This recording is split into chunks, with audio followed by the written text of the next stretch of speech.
السلام علیکم ورحمۃ اللہ وبرکاتہ۔ ایک بادشاہ نے اپنے وزیر سے پوچھا، یہ میرے نوکر مجھ سے زیادہ کیسے خوش باش پھرتے ہیں جبکہ ان کے پاس کچھ بھی نہیں اور میرے پاس کسی چیز کی کمی نہیں۔ وزیر نے کہا، بادشاہ سلامت، اپنے کسی خادم پر قانون نمبر 99 کا استعمال کر دیکھیے۔ بادشاہ نے پوچھا، یہ قانون نمبر 99 کیا ہوتا ہے؟ وزیر نے کہا، بادشاہ سلامت، ایک سوراخی میں 99 سونے کی اشرفیاں ڈال کر سوراخی پر لکھیے کہ اس میں تمہارے لیے 100 اشرفیوں کا ہدیہ ہے۔ رات کو کسی خادم کے گھر کے دروازے کے سامنے رکھ کر دروازہ کھٹکھٹا کر ادھر ادھر چھپ جائیں اور تماشا دیکھ لیجیے۔ بادشاہ نے یہ تجربہ کرنے کا فیصلہ کیا اور جیسے وزیر نے سمجھایا تھا ویسا ہی کیا۔ سوراخی رکھنے کے بعد دروازہ کھٹکھٹایا اور چھپ کر تماشا دیکھنا شروع کر دیا۔ دستک سن کر اندر سے خادم نکلا۔ سونے کی اشرفیوں سے بھری سوراخی دیکھ کر حیران بھی ہوا اور خوش بھی۔ اس نے سوراخی اٹھائی اور گھر چلا گیا۔ اشرفیاں گنی تو 99 نکلیں جبکہ سوراخی پر لکھا 100 اشرفیاں تھا۔ خادم نے سوچا، یقیناً ایک اشرفی کہیں باہر گر گئی ہوگی۔ خادم اور اس کے سارے گھر والے باہر نکلے اور اشرفی کی تلاش شروع کر دی۔ 99 اشرفیاں غائب سے ملنے کی خوشی چھوڑ کر ان کی ساری رات ایک اشرفی کی تلاش میں گزر گئی۔ خادم کا غصہ اور بے چینی دیکھنے لائق تھی۔ اس نے اپنے بیوی بچوں کو سخت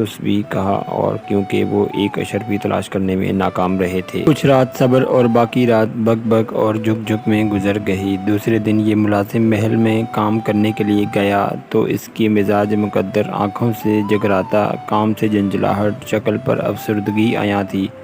بادشاہ سمجھ چکا تھا کہ یہ 99 کا قانون کیا ہوتا ہے۔ لوگ ان 99 نعمتوں کے بھول جاتے ہیں جو اللہ تبارک و تعالیٰ نے انہیں عطا فرمائی ہوتی ہیں اور ساری زندگی ایک نعمت کے حصول کے لیے سرگرداں رہ کر گزار دیتے ہیں جو انہیں نہیں ملی ہوتی، اور وہ ایک نعمت بھی اللہ کی کسی حکمت کی وجہ سے رکی ہوئی ہوتی ہے جسے عطا کر دینا اللہ کے لیے بڑا کام نہیں ہوا کرتا۔ حاصل ہونے والی 99 نعمتوں پر اللہ تبارک و تعالیٰ کا احسان مانیے۔ یا اللہ، ہمیں اپنا شکر گزار بندہ بنا۔ آمین۔